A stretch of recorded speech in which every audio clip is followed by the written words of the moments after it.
ประกาศกรมอุตุนิยมวิทยาหย่อมความกดอากาศต่ำกำลังแรงบริเวณประเทศลาวตอนบนฉบับที่11ลงวันที่14มิถุนายน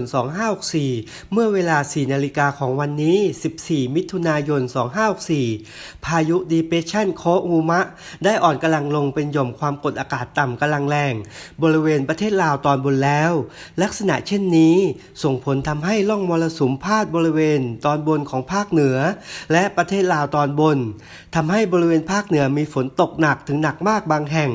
บริเวณจังหวัดแม่ฮ่องสอนเชียงใหม่เชียงรายลำพูนลำปางพะเยาน่านแพร่อุตรดิตถ์สุโขทัยและตากขอให้ประชาชนบริเวณดังกล่าวระวังผลกระทบจากฝนตกหนักและฝนที่ตกสะสม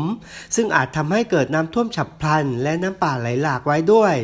จึงขอให้ประชาชนติดตามประกาศจากกรมอุตุนิยมวิทยาและสามารถติดตามข้อมูลที่เว็บไซต์กรมอุตุนิยมวิทยา www.tmd.go.th หรือที่ 02-399-4012-13 ได้ตลอด 24 ชั่วโมงประกาศณวันที่ 14 มิถุนายน 2564 เวลา 5 นาฬิกา